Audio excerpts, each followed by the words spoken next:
Karanganyar ini satu tempat, saya tidak perlu sebutkan. Ada seorang bapak yang jadi tukang kayu dan tukang batu di satu kota. Nanti kemudian 2-3 bulan dia baru pulang ke rumah. Uang dia kerja dikasihkan istrinya buat bayar sekolah anak, buat makan dan lain-lain. Kemudian dia pindah lagi ke kota yang lain, 2-3 bulan nanti pulang lagi terus gitu. Sampai sekarang dia tua dan sakit. Nah, ketika dia tua dan sakit ini ternyata maaf, tidak ada anaknya yang memerlukan dan menunggu dia. Bapak ini stres, kemudian sampai teriak-teriak mengatakan, apa balasan kalian kepadaku? Aku telah habiskan umurku untuk bekerja dari satu kota-kota yang lain. Begitu sekarang sudah tua, tidak ada di anaknya. Jadi hati-hati. Mungkin kita merasa saya telah berjuang untuk keluarga, tapi hati-hati kalau ternyata di sisa umur Anda akan kecewa karena pengorbanan Anda ternyata sia-sia. Dan ini terjadi banyak di sekitar kita. Cerita saya tadi mungkin hanya memicu Anda untuk bisa melihat sekitar kanan kita. Itu kayak masku, itu kayak tombol. Karena yang seperti ini banyak di masyarakat kita. Mereka mengaku berjuang untuk keluarga, tapi akhirnya hasil yang mereka dapatkan tidak seperti yang mereka. Oke, sekarang kita mulai membahas. Kalau dulu, agar kita tidak termasuk pada kategori orang-orang yang kecewa karena pengorbanan untuk keluarganya, ini tidak sesuai. Tema kita hari ini kan merawat cinta sampai ke surga. Dan kita yang paling kita cintai kan keluarga kita sebenarnya. Dan tentu saja untuk keluarga kita harus memberikan yang terbaik. Tapi terbaik yang benar, bukan terbaik versi angan-angan orang-orang ini 9 bulan meninggalkan istri, ternyata yang didapat istri yang selingkuh, ya rela pindah ke Sumatera 3 bulan ngirim uang, ternyata hanya dipakai untuk beli motor yang akhirnya menghamili pacarnya. Kita tidak ingin cerita seperti itu. Itu mereka yang tidak kenal agama. Anda datang ke sini untuk datang ke pengajian mesti mau minta arahan-arahan agama agar kita tidak termasuk orang yang sia-sia itu. Maka yang perlu kita sepakati pertama adalah definisi dari untung dan rugi. Kapan kita merasa memberikan keuntungan pada keluarga dan kapan kita akan merasa rugi. Kenapa? Karena ketika membahas tentang untung dan rugi mesti terjadi perbedaan pendapat. Coba saya nanya dulu sama ibu-ibu atau bapak-bapak di sini. Anda punya anak perempuan, kemudian anak perempuan itu dilamar seorang laki-laki, sekarang sudah menjadi istri. Dan pernikahannya sudah 15 tahun berjalan. Ternyata sampai hari ini anak perempuan Anda masih tinggal di rumah kontrakan. Jadi 15 tahun menikah, sudah punya 3 orang anak, masih tinggal di rumah kontrakan. Saya tanya sama ibu-ibu, Anda merasa rugi nggak punya menantu seperti ini? Yakin? Tidak. Nanti saya carikan laki-laki yang miskin-miskin dari Solo mau ya jadi menantunya. Saya yakin nanti tetap akan terjadi perbedaan pendapat. Yang sebagian mengatakan nggak apa-apa Ustaz, suami anak saya masih ngontrak, tadi anak sing repoti baik. Karena saya ketemu orang sudah punya anak 3, 4, 5 itu bayar SPP cek jalur baik. Masa dikoyong ngono dengan ngomong ra rugi.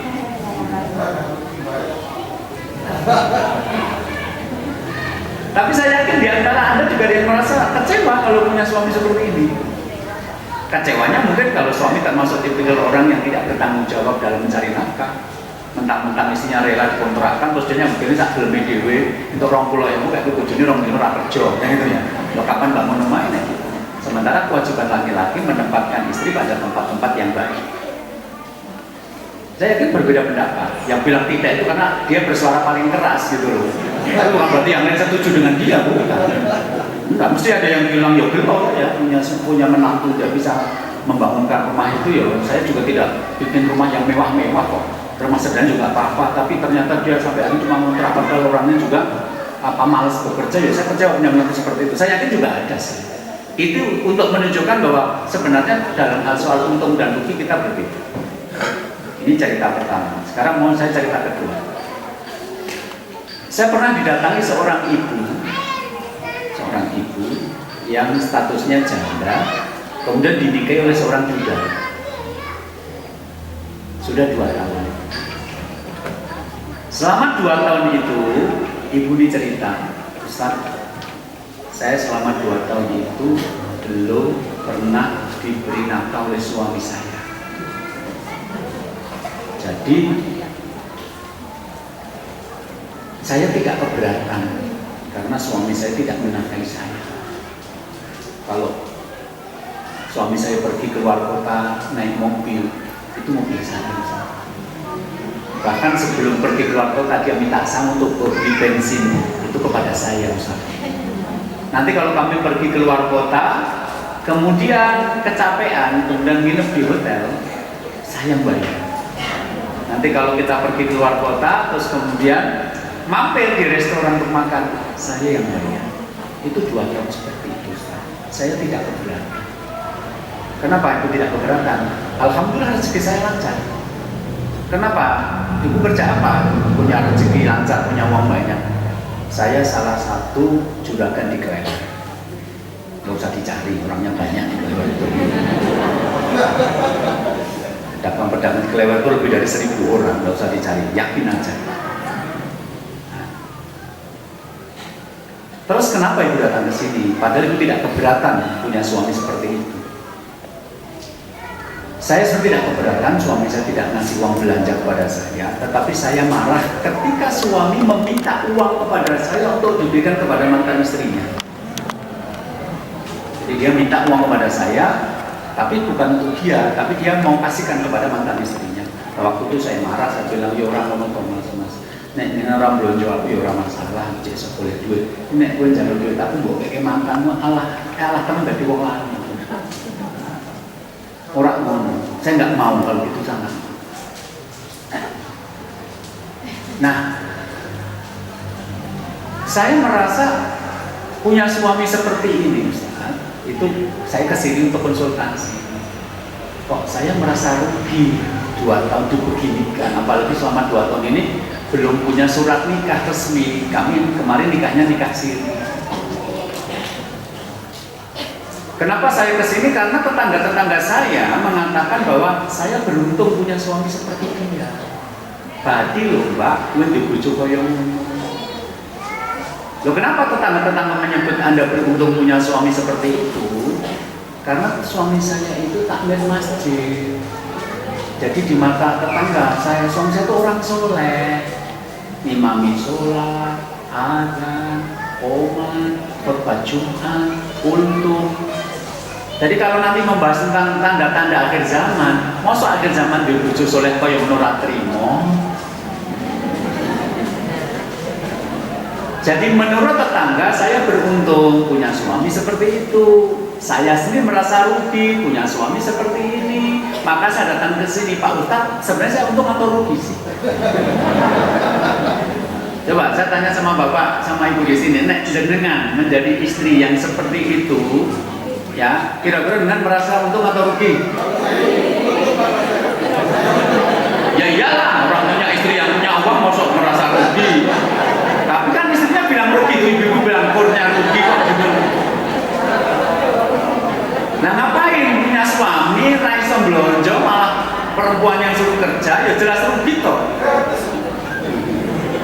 Gitu loh. Nah dari peristiwa itu saya berpikir, oh ternyata masalah untung dan rugi itu diserahkan kepada manusia, pasti berbeda pendapat. Pasti berbeda. Itu kembali kepada pemahaman agama, kembali kepada cita-cita dalam hidup ini yang mau diraihnya apa, ya kepentingan-kepentingan yang lain, sehingga nanti menghasilkan definisi untung dan rugi yang berbeda. Oke. Nah dalam konteks ini kita mau mengambil ayat atau nanti hadis Nabi untuk menjelaskan definisi untung dan rugi dalam keluarga agar kita tidak tertipu, karena kalau kita memunculkan pendapat sendiri atau mengikuti pendapat manusia yang lain bisa jadi kita salah, seperti yang cerita di depan tadi, sudah berkorban banyak untuk keluarga ternyata hasilnya tidak memuaskan. Nah jawabannya yang pertama ada di dalam surat Az-Zumar ayat yang ke-15. Ya, surat Az-Zumar ayat yang ke-15. Di sana Allah berfirman begini, Kul, katakanlah Muhammad, Jadi kalau Allah berkata seolah-olah berbicara dengan lawan bicara, maka mukhatab atau lawan bicaranya adalah Nabi Muhammad SAW, karena Al-Quran diturunkan kepada beliau. Qul, katakanlah. Siapa yang suruh mengatakan? Muhammad SAW. Katakanlah Muhammad, innal khasirina, sesungguhnya orang-orang yang rugi itu, sesungguhnya orang-orang yang rugi itu, alladzina khasiru anfusahum wa ahlihim yaumal qiyamah, yaitu orang yang merugikan dirinya dan keluarganya pada hari kiamat. Ala dzalika wasnul mubin, dan ketahuilah itulah kerugian yang sebenarnya, kerugian yang nyata. Jadi Al-Quran memberikan satu definisi tentang makna rugi dalam berkeluarga. Katakanlah Muhammad, sesungguhnya orang-orang yang rugi itu adalah orang yang merugikan dirinya dan keluarganya pada hari kiamat. Kalau kita membuka kitab tafsir, maka yang dimaksud dengan rugi di hari kiamat inilah tafarraqu fala iltiqa lahum abadan. Keluarga ini tercerai-berai karena tidak bisa bersatu lagi. Kenapa tercerai-berai? Karena masuk neraka. Sebab kalau masuk surga mereka akan berkumpul. Kalau orang itu masuk surga, mereka akan dikumpulkan oleh Allah pada suatu saat. Tapi kalau masuk neraka, mereka akan bercerai-berai, terpisah-pisah. Intinya, keluarga yang besok tidak bisa membawa anggota keluarganya ke surga, itulah keluarga yang rugi. Ala dzalika wa husnul mubin, ketahuilah itulah kerugian yang nyata, kerugian yang sebenarnya. Jadi menjadi tidak penting sebenarnya di dunia ini Anda punya rumah bagus, punya mobil bagus, kalau nanti akhirnya masuk neraka tercerai-berai, berpisah. Di dunia sering diwawancarai di televisi, omongannya didengarkan orang, tapi besok masuk neraka itu rugi. Karena ukuran keluarga dalam Islam adalah ukurannya adalah surga atau neraka. Ampusaku walikum naro, jagalah dirimu dan keluargamu dari api neraka. Itu tugasnya yang diperintahkan kepada para laki-laki yang menjadi pemimpin keluarga. Jadi maaf kalau Anda bekerja tadi seperti bapak-bapak yang 3 bulan sekali baru bertemu keluarga, bahkan yang di Amerika tadi 9 tahun baru bertemu keluarga. Itu ujung-ujungnya kan duit aslinya. Cari uang agar nanti bisa membelanja, berbelanja untuk kemudian mencukupi kebutuhan keluarga, bangun rumah agar keluarga terhindar dari panas dan hujan, beli baju agar keluarga tidak telanjang, belikan makan dan minum agar keluarga tidak lapar dan haus, ajak jalan-jalan agar mereka senang, beri obat kalau mereka sakit. Jadi orang yang rela tidak bertemu dengan keluarga setiap hari itu, sebenarnya mereka niatnya baik, membuat keluarga tidak lapar, tidak haus, pakai baju yang pantas, bisa jalan-jalan, bisa bayar sekolah, kalau perlu bisa beli buat rumah dan beli mobil. Persoalannya adalah yang diperintahkan Allah kepada laki-laki itu bukan sekedar membuat keluarganya tidak lapar, tidak haus, tidak telanjang, terhindar dari panas dan hujan, bukan sekedar itu, tapi yang paling mendasar adalah menjaga keluarganya dari api neraka. Ini tugas yang paling penting, itu jagalah keluargamu dari api neraka. Nah berarti sekarang wujud dari tanggung jawab kita kepada keluarga justru berpikir bagaimana keluarga saya bisa masuk surga, bisa begitu. Karena keluarga ini termasuk unit yang akan dipertanggungjawabkan di hadapan Allah. Ada satu hadis yang berbunyi, Innallaha sa'ilun kulla ra'in amastar'ahu ahafadha al-doya'ata yas'ala rajulun 'ani baitihi. Sesungguhnya Allah akan bertanya kepada semua pemimpin tentang kepemimpinannya. Apakah dia menjaga kepemimpinannya itu atau dia mengabaikannya, sampai Allah nanti bertanya kepada seorang laki-laki tentang keluarganya. Jadi tentang apa yang dilakukan istri, tentang apa yang dilakukan anak, itu nanti bapak atau suami akan dimintai pertanggungjawaban di hadapan Allah. Semua pemimpin akan diminta pertanggungjawaban. Tapi hadisnya mengatakan hatta yas'ala rajulan 'ani baitihi, sampai nanti Allah akan bertanya kepada seorang laki-laki tentang keluarganya. Jadi kalau kita sayang sama keluarga, kita cinta sama keluarga, kita akan memperjuangkan agar keluarga kita masuk surga, karena bentuk tanggung jawab yang paling tinggi. Kalau hanya pergi pagi pulang sore, kemudian ngasih makan, ngasih minum, ngasih obat, kemudian menyediakan rumah, itu sebenarnya belum termasuk tanggung jawab yang paling tinggi. Karena bisa jadi Anda ngasih makan, Anda ngasih minum, tapi maaf, Anda tidak ngajari anak sholat. Jadi sampai anak Anda jadi sarjana pun ternyata nggak sholat. Bisa jadi Anda ngasih anak makan dan minum, tapi pakai baju aja mungkin nggak nutup aurat. Mungkin Anda bisa ngasih makan dan minum, tapi mungkin anak Anda masih percaya kepada dukun. Jadi artinya mendidik keluarga agar masuk surga itu jauh lebih luas daripada sekedar itu. Makanya sekarang kita sepakati dulu bahwa hadiah terbesar dari seorang ayah kepada anak-anaknya, seorang bapak kepada seorang suami kepada istrinya adalah ketika bertanggung jawab untuk menyelamatkan mereka dari api neraka. Ini hadiah yang besar. Kita kunci dulu di sini. Karena nanti ada ayat yang lain yang mengatakan la yastawi ashabun nari wa ashabul jannati hum faizun.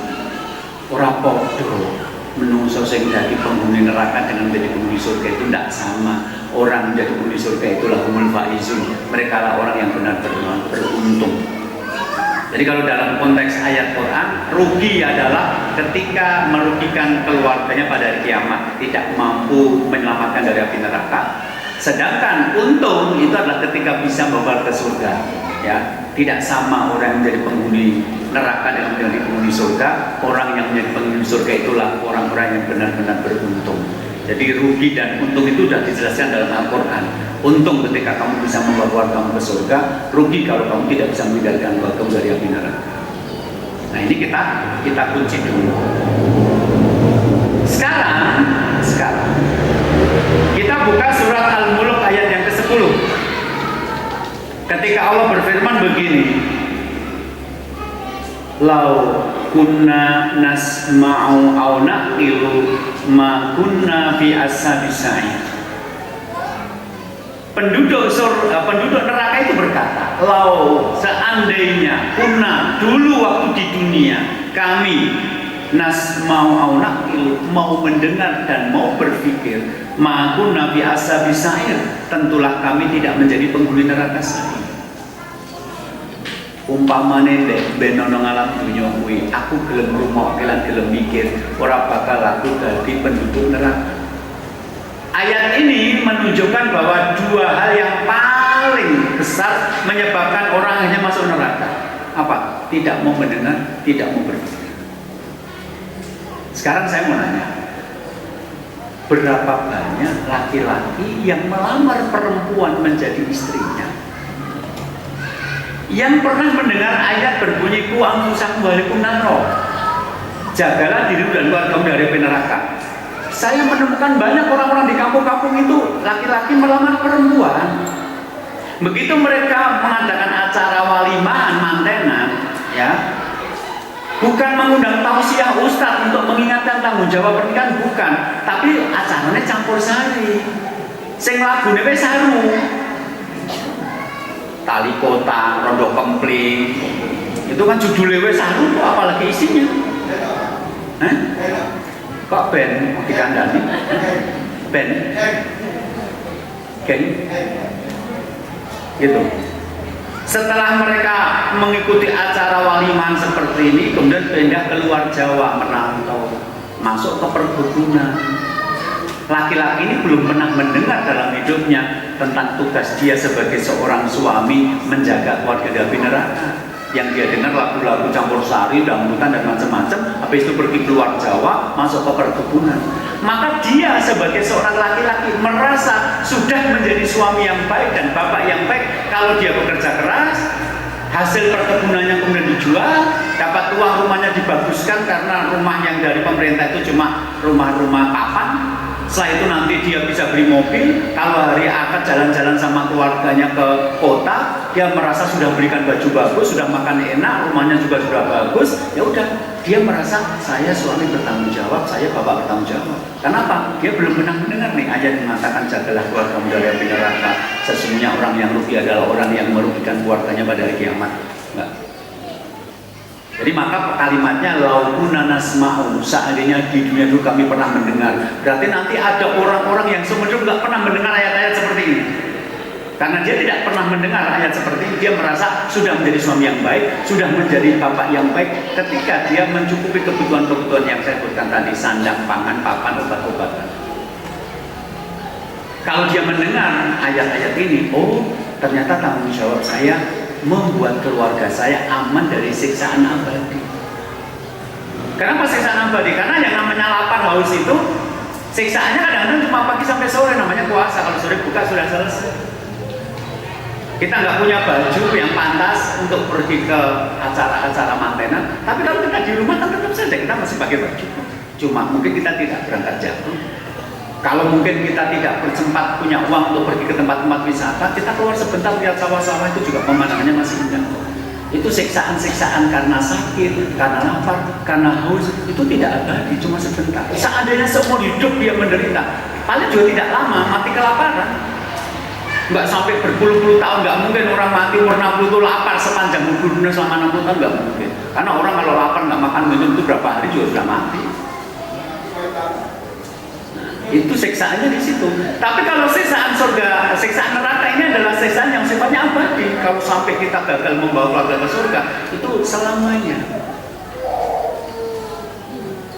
Orang sering menyepelekan ketika saya mengatakan surga dan neraka. Orang sering ketawa-ketawa kalau saya terangkan surga dan neraka, karena mengerti ilmunya.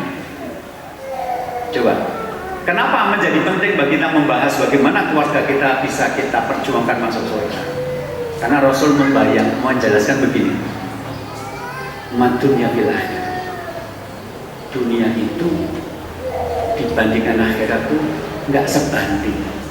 Dunia itu nggak punya nilai di akhirat. Madunya fil akhirah, dunia itu tidak ada nilainya di akhirat.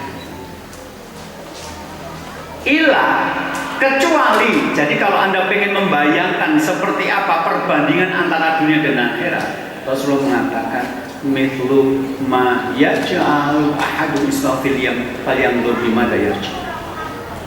Dunia itu tidak ada nilainya bagi akhirat, kecuali seperti seseorang di antara kalian yang memasukkan jarinya ke dalam laut kemudian menarik kembali jari itu. Falyanzur bimada yarji, lihatlah berapa yang dibawa oleh jari.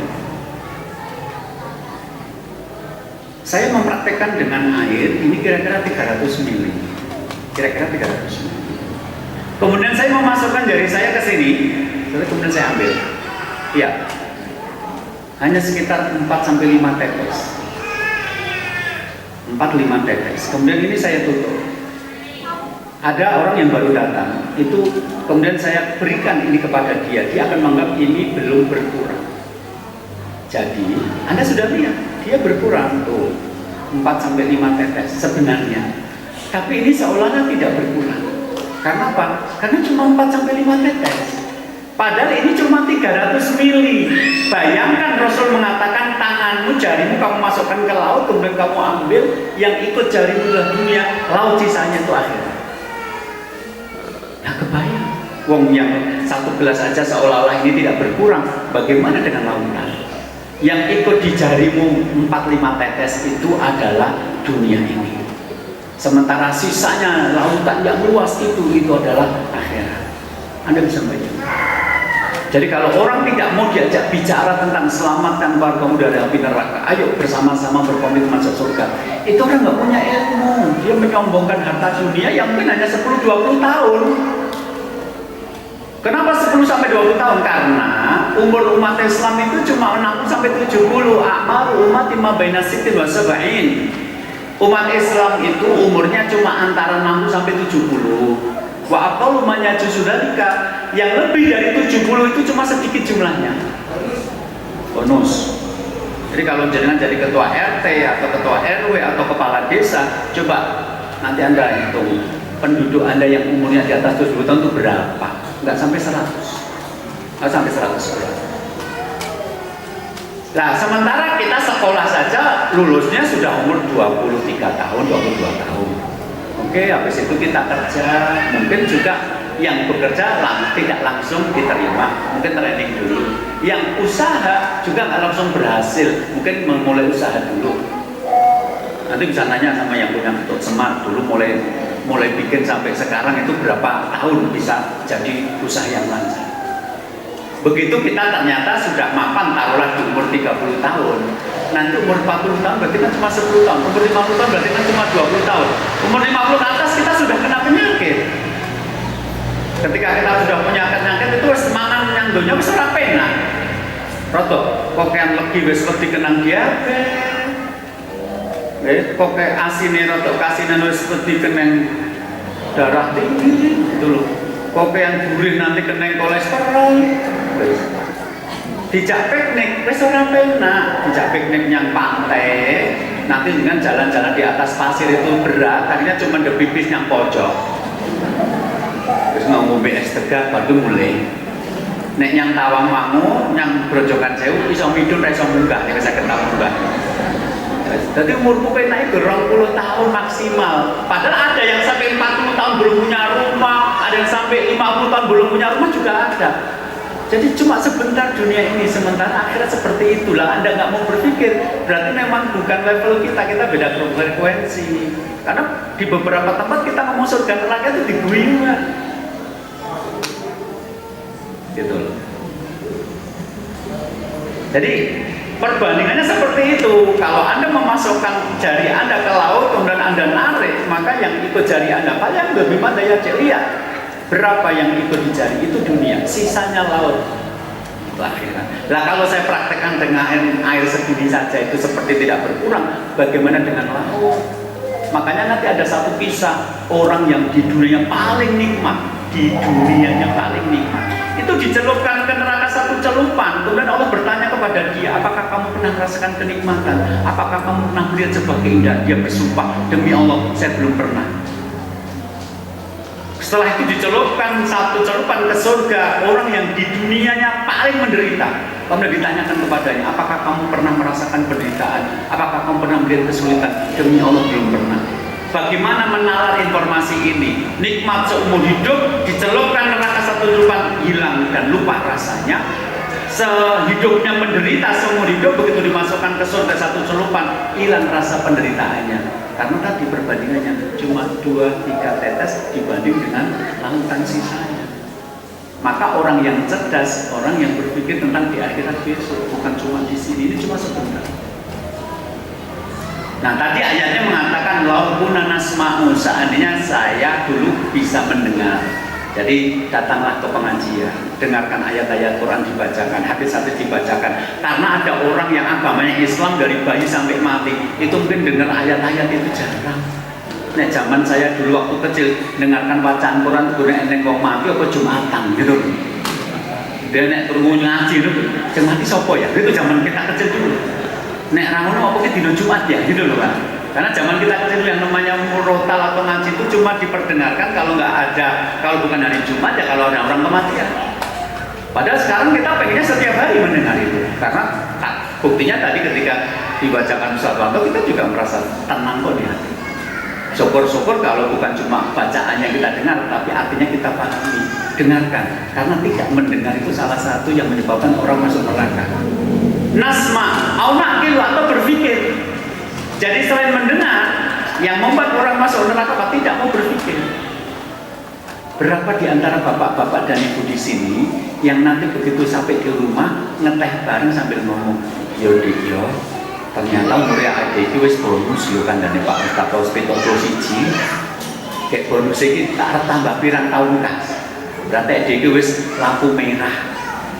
Berarti saya ingin ngomong ibadah ya ini muka-muka bisa mlebu swarga bareng. Duwe apa-apa nyang alam donya wis 70 ngene iki ya dipangan wis ora enak.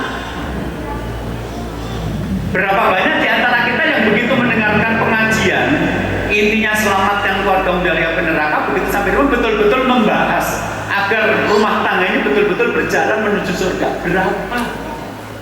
Yang lain cuma rumah ketok tenang rumah wis lali. Sesuk wis nyambut gawe meneh golek duit meneh lali. Nek bojone ngelingke Mas salat subuh yo tangi ben mlebu swarga. Lah kula kandhane ustadmu. Wis ngono bener ya. Nek aku ora salat ngopo awakku yo sehat. Ora salat yo mlebu neraka no Pak. Sing kandha sapa? Ustad. Apa ustadmu wis tau neraka kok iso cerita malah ngono dari ya. Jadi berapa banyak orang yang tidak mendengar dan berapa banyak orang mendengar tapi nggak mau berpikir. Padahal dua hal ini yang menyebabkan orang masuk neraka. Lau kunna nasma'u naqilu ma kunna fi ashabi sa'ir. Seandainya di dunia dulu kami mendengar dan kami berpikir, tentu kami tidak menjadi penghuni neraka sa'ir. Kesimpulannya, kamu menjadi penghuni neraka sa'ir karena tidak mendengar dan tidak berpikir. Nah, sekarang ibu dan bapak di sini sudah mendengar. Bagaimana dilanjutkan dengan berpikir, berarti nanti dijadikan sebagai bahan pembicaraan. Karena saya banyak Pak ketemu orang mendengar tapi tidak berpikir. Kenapa mendengar tapi tidak berpikir? Karena mereka tidak niat mendengar. Judulnya kok kepeksa krungu, terpaksa mendengar. Kok iso mantenan?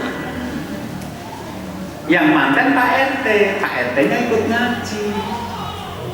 Nah karena ikut ngaji kenal sama saya, minta tolong Ustaz. Nanti kalau anak saya nikah, saya minta Ustaz yang ngisi tausiah. Nanti habis ini saya ngisi tausiah nikah teman saya. Teman saya menikahkan anaknya nanti di pesan dekat Asalam, Hotel Muntazam, nanti jam 10 saya ke sana untuk ngisi walimah. Lah, masalahnya apa? Yang ngaji Pak RT, tonggone Pak RT kan orang. Nah, mereka datang ke acara mantenan, mergo undangan Pak RT. Jadi ketika saya tampil mengisi, memberikan bekal kepada pengantin tentang kuliah pranikah atau tentang bagaimana menjadi suami yang baik, mereka tidak klesa tompeng rumah kecampur sehari kok pengajian gitu. Malahnya begitu S2 metu ya langsung aklepat rumah. Saya pernah begitu dan saya marah. Kenapa? Saya pas ceramah itu banyak yang pulang. Kenapa? Nggak merasa butuh dengan apa yang saya sampaikan. Soalnya apa? Kok mau cek rumah kayak soalnya seneknya rumah metu, nasinya rumah metu. Begitu senek keluar, sop keluar, nasi keluar, terakhir es krim keluar, ya pergi itu aja. Berarti mereka tadi mendengar itu menunggu es krim. Itu namanya kepeksa mendengar tuh kayak gitu itu. Nek boleh milih mereka nggak akan datang. Tapi piye wong sing duwe mantu Pak RT, mosok yo ora teko. Tapi ternyata isinya pengajian, mereka nggak seneng, mereka maunya dangdutan atau campur sari. Akhirnya kepeksa, kelihatan sekali. Rame dewe, anak dewe, tinggal klesak-klesak, es krim metu, langsung rumah awe, wajah-wajah kayak gini yang tidak mau mendengar, tidak mau berpikir ya kayak gini. Kan tidak semua orang yang mengundang saya itu di pengajian, di acara manten itu yang dengarkan orang ngaji semua kan enggak. Tetangga kanan kirinya orang yang mengundang saya kan juga orang umum, bahkan ada yang tidak sholat. Jadi kelihatan kalau nanti pas kita ngisi mereka main handphone sendiri, ngomong karo koncone dhewe, terus nggak ibu kok sinomane ra jedul-jedul gitu loh. Nah sementara ayatnya mengatakan yang menyebabkan orang masuk neraka itu tidak mau mendengar, tidak mau berpikir. Sekarang yang menjadi tugas kita adalah, Ustaz, saya sudah paham bahwa tanggung jawab kita merawat cinta ini, memperjuangkan untuk masuk surga, Ustaz, karena pemberian terbaik seorang bapak kepada anaknya, seorang suami kepada istrinya itu adalah membawa mereka ke surga. Jadi ngontrak rapopo, mergane ngoko, bapak kula niku betul-betul hati-hati dalam uang halal dan haram. Jadi nek yakin halal nggak bawa pulang. Begitu suami saya ngerti halal haram hasilnya sedikit, nggak apa-apa Ustaz, ini justru dalam rangka menyelamatkan dari api neraka. Saya lebih beruntung punya suami ngontrak kayak gini daripada rumahnya luas, punya kolam renang, ya, terus besar, punya taman di depan, tapi baru bertelung tahun terus tulis gede disita KPK. Jadi ada orang beruntung punya suami yang cuma kontrakkan itu, dia beruntung karena suami melakukan itu justru karena ingin betul-betul menghadirkan makanan dan uang yang halal ke rumah, nggak mau. Sementara yang merasa rugi tadi, ya mungkin karena cita-citanya punya rumah yang luas, yang penting rumah gede, buh bicara nih. Makanya jangan heran koruptor itu bojone ya kerudungan barang, yang lambene tipis kayak butejo gitu. Malah kandel butejo. Wis piye carane aku isin mosok tonggo-tonggo di omah aja nang di omah aku isin mosok tanggone klambine anyar nek pengajian aku klambine ora anyar dhewe tak wis do ganti ping 3 aku mung ganti. Nah, terus itu ngorok-ngorok suaminya sampai suaminya lupa gajinya nggak cukup. Jadi Anda harus tahu koruptor itu sebenarnya suami yang baik sebenarnya. Wong dia cuma ingin membahagiakan istri dan anak-anak kok. Makanya kalau koruptor setelah itu yang diwawancara anak dan istri mesti bela suaminya. Tapi tanya sama rakyat yang menderita karena uangnya dikorupsi, mereka penjahat.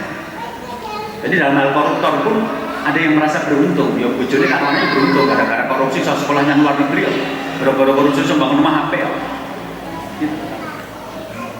Apa yang dilakukan sekarang kalau kami ingin masuk surga bareng keluarga Ustaz? Biar cinta saya dengan suami bukan cuma berakhir bukan cuma di dunia, tapi nanti juga bisa berlanjut ke surga Tuhan. Ada 3 hal. 1, Anda harus bisa menjadikan suami, istri, dan anak-anak Anda menjadi orang yang yakin tentang surga neraka itu sendiri. Sebab tidak mungkin kita ngomong sama suami, sama istri, sama anak-anak kalau mereka tidak percaya surga neraka. Nggak mungkin. Makanya Rasulullah itu, ibu bapak, mengajarkan sholat kepada kita, kepada umat Islam, sehari semalam 5 kali subuh, duhur, asar, maghrib, isya. Itu di tahun ke-12 setelah 12 tahun menjadi nabi. Karena perintah untuk sholat itu diberikan Allah kepada umat Islam pada peristiwa Isra Mi'raj. Nanti Anda bisa dengarkan ceritanya. Dan Isra Mi'raj itu terjadi pada tahun ke-12 setelah pada tahun ke-10 Khadijah dan Abu Thalib meninggal dunia. Rasul bersedih untuk menghibur Rasulullah itu. Kemudian Isra Mi'raj, dan kita tahu ceritanya, setelah Isra Mi'raj Rasul pulang membawa perintah Allah kepada umat Islam untuk sholat 5 waktu. Kemudian saum Ramadan dan juga zakat itu 3 tahun kemudian. 3 tahun kemudian. Jadi setelah 12 tahun jadi nabi, sholat, setahun kemudian hijrah, 2 tahun kemudian sebelum perang Badar terjadi, umat Islam disuruh puasa Ramadan dan zakat. Haji 10 tahun setelah itu. Jadi apa yang diajarkan Rasulullah kepada umat Islam kalau sholat setelah 12 tahun jadi nabi, kalau zakat dan puasa 15 tahun menjadi nabi, kalau ya haji setelah itu, ya yang 12 tahun sebelum diperintahkan sholat itu apa yang diajarkan Rasulullah? Maka Aisyah mengatakan, innama nazala awwala ma nazala minhu suratun minal mufassal biyadil jannah wan nar. Sesungguhnya yang pertama kali diturunkan dari ayat-ayat Al-Quran adalah surat-surat Al-Mufassal, surat-surat pendek biyadil jannah wan nar, yang di dalamnya disebutkan surga dan neraka. Percayalah, surga itu ada, neraka itu ada, surga ada, neraka ada, surga ada, neraka ada. Itu 12 tahun. Makanya ketika Bilal disiksa, dia bilang akad-akad, itu belum sunat. Tetapi para sahabat sudah diyakinkan kepada surga dan neraka. Nah, kalau orang sudah yakin surga neraka itu ada, gampang. Perkara sing apik kon nindakake padahal abot mudah, perkara yang disenangi tapi menyebabkan masuk neraka suruh tinggalkan mudah. Itu orang percaya pada surga neraka itu menjadi kekuatan untuk melakukan perintah Allah dalam hal yang tidak disenangi, meninggalkan larangan Allah padahal itu dia senangi. Itu mudah. Karena apa? Kita tak terus-teruskan malah berbusuan. Kita tak teruskan malah neraka. Nah, dia bisa mengakui itu. Tapi kalau orang tidak percaya kepada surga neraka, susah untuk meninggalkan yang disenangi, untuk melakukan yang tidak disenangi di dunia ini, itu susah. Dulu ada seorang perempuan namanya Ummu Zufar. Orangnya tinggi, hitam. Ya, perempuan tinggi, besar, hitam. Dan menyandang epilepsi ayam. Nah, kalau epilepsinya itu kambuh, auratnya kebuka. Dia datang menemui Rasulullah, minta doa kesembuhan. Ya Rasulullah, ini asra wa ini ada kasyaf. Ya Rasulullah, saya itu mengidap epilepsi dan kalau kambuh auratnya kebuka. Doakan saya biar sembuh ya Rasulullah. Namanya orang sakit pengen sembuh itu normal. Namanya orang pengen mendapatkan doa pengabulan, ternyata datang Rasul itu tepat. Jadi yang Ummu Zufar itu sudah tepat dan benar. Datang Rasul minta didoakan agar sembuh dari penyakit. Wes benar. Begitu sampai di depan Rasulullah, kemudian menyampaikan hajatnya, Rasul berkata, aku bisa mendoakan kamu agar sembuh. Walakin insobati lagi jannah. Tapi kalau kamu bisa sabar menjalani sakitmu ini, kamu akan masuk surga. Jadi Ummu Zubair jadi punya dua pilihan, sembuh dari sakit atau masuk surga. Begitu mendengarkan insobatil lakil jannah, kalau kamu sabar kamu akan masuk surga, maka yang lain jadi nggak penting. Cita-cita saya masuk surga. Jadi kalau nanti saya sembuh, tapi saya tidak ada jaminan masuk surga, nyatanya banyak orang ketika sehat malah maksiat itu banyak kok. Percaya saja, orang yang datang dangdutan itu sehat, nek orang sing yang omah. Mau kalau dangdutan kepontir malah jadi sakit. Percaya aja orang datang ke tempat pelacuran itu orang sehat. Jadi ada orang-orang ketika diberi Allah kesehatan malah menggunakan untuk maksiat itu banyak. Lah saya nanti sembuh dari sakit tapi nggak jelas, nggak ada jaminan masuk surga. Sementara Rasul berjanji kalau aku sabar menjalani sakit aku masuk surga. Maka di luar dugaan Ummu Zubair mengatakan asbiru ya Rasul. Nek nonton kula pilih sabar mawon. Anange awit menawi mangke ketika kambuh itu auratnya terbuka. Nyuwun donga muga-muga pas auratnya mudah-mudahan pas nanti kambuh itu auratnya tidak terbuka. Maka Rasul mendoakan Ummu Zubair bukan untuk sembuh, tapi untuk aurat yang tidak terbuka pada saat kambuh. Dan Ummu Zubair pulang sabar menjalani sakitnya itu yang saya katakan, karena dia pengen masuk surga, dia melakukan hal yang tidak menyenangkan. Apa? Bersabar dalam sakit. Dan itu bukan satu hari, satu bulan, satu tahun, bertahun-tahun. Karena ketika Rasul meninggal dunia, Ummu Zubair masih hidup. Ummu Zubair ketemu dengan tabi'in. Anda bisa melihat bagaimana seseorang yang bisa menempuh hal yang tidak nyaman, yaitu sakit, dia bisa bersabar karena dia punya keyakinan dengan caranya akan masuk surga. Itu yang saya bilang energi yang besar. Nah sekarang kalau suami kita, istri kita, anak kita tidak yakin surga neraka itu ada, ya omongannya bakal nyambung toh ya. Pak, jadi telung yuto ora. Tadi ndek ingat kok ke handphone ku meh rusak. Ya buane telung yuto, tapi iki meh idul kurban, ditimbu kurban sik wae. Engko bar tak goleke dhuwit kok ke handphone ku. Ora iso. Pesenane nek janji ora menepati, saiki tuku ke handphone saiki kurban sesuk wae. Ora nyambung. Anak minta sepeda motor orang tuanya, le bapak kira duit untuk kupet. Bapak nek tukoke isin karo kanca-kanca duit motor aku dhewe ora duit. Aku gelon dadi bapak, dadi anakmu papa, coba piye. Bingung karena nggak nyambung.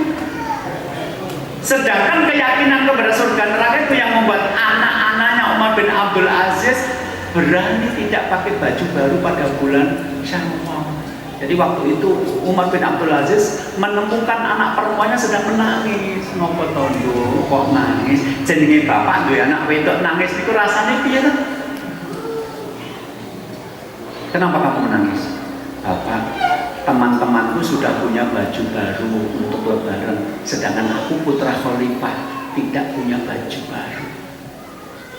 Sudah, kamu tunggu di sini. Bapak akan mencari uang untuk bisa membelikan baju baru. Seperti Anda bapak-bapak dalam rangka membuat anak dan istrinya nanti punya baju pas lebaran itu direwangi nyolong ya banyak. Akhirnya bin Abdul Aziz pergi ke kantor kas negara Baitul Mal. Sampai di sana dia bisa nggak saya ngambil uang? Uang yang mana? Uang tabungan saja nggak punya. Gaji saya bulan depan. Jadi nek bosone saiki kasbon. Saya ngambil gaji saya bulan depan, tak ambil duit depan bisa. Kata penjaganya, lama nih awalnya bisyaratin. Nah apa? Boleh ngambil kasbon uang gaji bulan depan boleh, tapi dengan satu syarat. Dengan satu syarat. Lho kok syaratnya bersiji? Nek wong karep pandang syarat itu dilakoni, ya bersiji. Fotokopi KTP, fotokopi KK, tanda tangan istri, survei, fotokopi rekening listrik kan double temen kuwi berarti utang. Syarat itu dilakukan, ini syarat siji kok, syaratnya gur siji tok. Maka Umar bin Abdul Aziz kan senang banget, syaratnya cuma satu. Iya, apa itu? Anda bisa menjamin masih hidup sampai bulan depan. Karena yang mau Anda ambil gaji bulan depan. Lah kalau sampai di rumah nanti dengan mati, ini apa? Ini duit layatan berarti gitu loh. Bukan gaji Anda. Jadi Anda jamin Anda masih hidup sampai bulan depan, uang keluar. Kalau tidak, enggak bisa. Nah Umar bin Abdul takut, siapa yang bisa menjamin? bisa sampai bulan depan hidupnya. Oh, kita mendengar cerita orang-orang mati yang tidak mati sakit kok. Langsung mengatakan nggak jadi. Pulang, padahal anak-anaknya sudah nunggu, udah bayangkan nanti pakai baju baru buat lebaran. Begitu lihat bapaknya langkahnya gonte, tangannya kosong, nggak bawa apa-apa, mereka paham. Berarti rasi domidil. Kemudian bapaknya menceritakan kejadiannya, saya tadi ke Baitul Mal mau ngambil gaji bulan depan tapi nggak boleh. Bolehnya dengan syarat bapak harus menjamin masih hidup sampai bulan depan, dan bapak tidak bisa menjamin itu, maka tidak jadi. Kalau kalian pengen tetap memiliki baju baru pada saat lebaran nanti, berarti kalian telah menyusahkan bapak ini. Di sini ada anak-anak muda yang pokoknya konek kelambian, kudu duwe kelambiannya untuk bebit motor dan pas dan hujane kuwi mari bapak ibumu dadi gelo. Kalian kalau tetap pengen punya baju baru di lebaran, maka kalian telah membuat bapak ini sakit hati. Kenapa? Memang tidak punya. Tapi kalau kalian pengen berkumpul dengan bapak di surga nanti, maka bulan ini kita tidak memakai baju baru. Dan anak-anaknya mengatakan, Bapak, kita pengen kumpul dengan bapak di surga, maka tahun ini kita tidak pakai baju baru pada saat lebaran. Loh, masalah kelambinya nyarbak dan rambungnya karena percaya surga neraka kok. Aku rapingin bapakku sedih, aku rapingin bapakku nyolong korupsi, berbentuk pengen kelambi aku. Itu kalau anaknya percaya surga neraka, rampung di situ. Nah, anaknya rapi surga neraka, mesti aku peduli, pokoknya aku situ kelambiannya, tapi caranya. Lah, anak-anak yang seperti ini karena punya suami yang punya yang anaknya tidak punya keyakinan kepada surga neraka. Ibu-ibu itu kan paling seneng tuh pakai tas anyar. Kalau bisa tasnya warnanya merah, ada biru, ada kuning, aja itu aja, jadi sesuai kalau bajunya. Kelambinya biru, tasnya abang, nggak nyolong ripak ini. Nah, terus Anda punya istri, minta tas baru, mumpung enek diskon Pak, untuk kayak barangnya apa diskon. Bu, mbok diskon piro wong aku yo ora ndek. Sesuk nek ndek tak tukoke meskipun ora diskon, jadi tuku ora pergo diskon ora diskon, pergo ndek ta ora ndek. Terus itu Anda mencucu terus ngomong, "Pokoknya tukoke kok." Nah, karena dia tidak percaya lah, dia nggak peduli suaminya nyari uang dengan cara apa, yang penting nanti punya tas baru. Ini Anda kacau mengelola rumah tangga seperti ini karena mereka tidak yakin akan surga neraka. Itulah rahasia kenapa 12 tahun Rasulullah menerangkan surga neraka dulu, sebelum sholat, sebelum puasa, sebelum zakat, sebelum haji. Lah saiki orang ngerti surga neraka langsung mabuduk, ning hamil coba sebelum punya suami. Mosok orang pakai kerudung yang kita kira solehah ternyata hamil sebelum menikah. Kenapa? Orang di surga neraka kerudungnya tiba-tiba perkara rambutnya ketombean. Naik haji, naik mulai racol Pak Haji Ramlingo, naik langsung tengengan misalnya itu ya. Soalnya apa? Dia pengen disebut haji, dia nggak ngerti surga neraka. Koruptor itu nama-namanya Islami, bojone juga kerudungan. Makanya sekarang perlu revolusi baru tentang masalah pendidikan. Apa? Kenalkan dulu pada surga neraka, baru nanti pada aspek perintah dan larangan. Sebab kalau perintah larangan dulu pada belum yakin surga neraka, nanti malah melakukan tindakan yang berlawanan. Jadi yang pertama itu, yakinkan keluarga kita surga neraka itu ada, sebagaimana dulu Rasulullah meyakinkan para sahabat surga neraka itu ada. Yang kedua, Anda harus memiliki ilmu. Kenapa? Karena amalan yang membuat kita masuk surga atau masuk neraka itu hanya karena berbeda amalan. Nek amalannya benar masuk surga, nek amalannya salah masuk neraka. Lah yang menentukan itu benar salah itu apa? Ilmu kita. Coba Bapak Ibu dengarkan kalimat saya. Tidur dengan suami masuk surga, tidur dengan suami orang masuk neraka. Padahal suaminya juga orang. Ayo. Adegannya sama Pak, sama-sama tidur. Adegannya sama Pak, tidur dan dengan suami. Bedanya ini suaminya sendiri yang orang, itu suami orang kan. Siapa yang bisa membedakan kamu melakukan A masuk surga, kamu melakukan B masuk neraka? Ilmu. Makanya kalau orang pengen masuk surga punya ilmu, nanti bingung, dia nggak ngerti kalau yang dia lakukan itu menyebabkan masuk neraka, tapi dia tidak tahu mengira itu akan membuat dia masuk surga. Maka yang kedua ilmu. Maka nanti Rasulullah mengatakan kepada kita bahwa orang yang punya ilmu itu termasuk orang yang diinginkan Allah menjadi baik. Man yuridil khairan yufaqihu fiddin. Barang siapa yang Allah ingin menjadi baik, Allah akan membuat dia paham masalah agama. Nah, yang ketiga, sabar.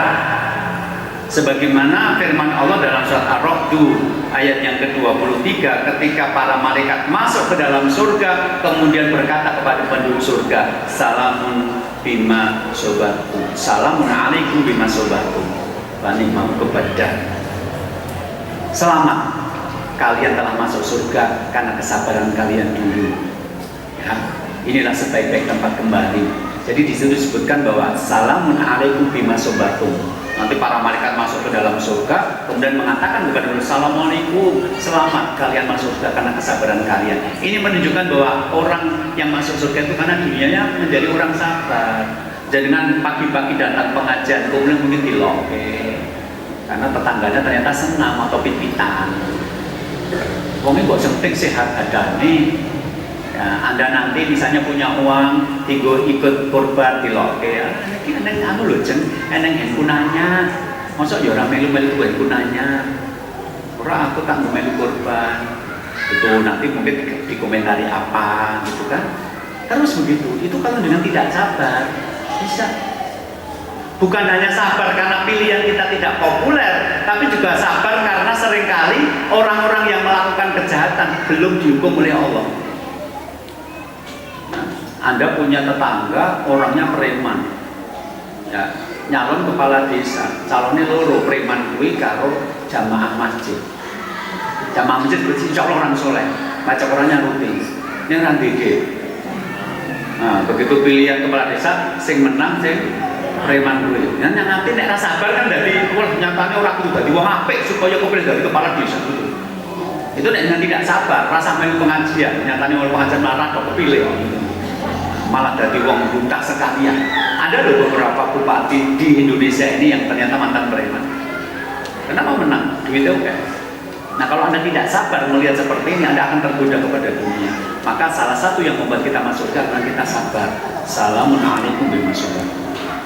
Jadi satu, kita sekarang harus punya motivasi untuk merawat cinta keluarga kita sampai ke surga. Karena itu adalah kepedulian yang paling tinggi, tanggung jawab paling tinggi, hadiah paling indah, membawa keluarga ke surga. Nah, bagaimana caranya agar kita bisa membawa ke surga itu tadi?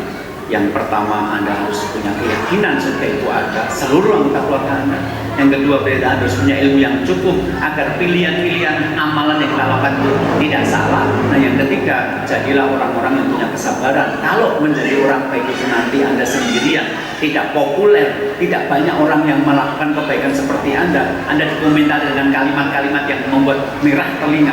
Sudahlah, bersabar, Anda sudah di atas kebenaran. Waktunya kurang sedih loh, jangan wis 59 toh pada tahun ngarep sudah itu.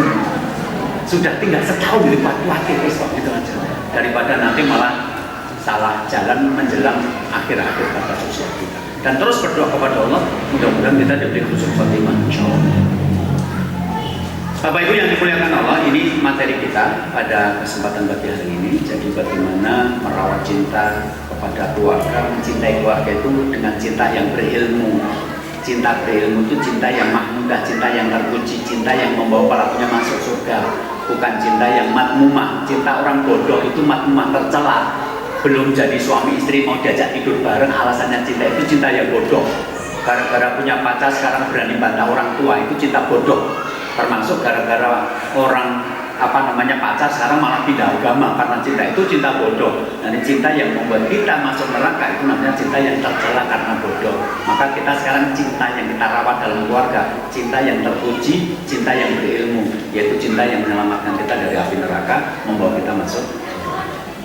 Ini mudah-mudahan bisa dipahami dan memberi kemanfaatan bagi kita yang hadir pada pagi hari. Dan kalau ada yang kurang berkenan saya minta dimaafkan. Saya kembalikan kepada pembawa acara. Assalamualaikum warahmatullahi wabarakatuh.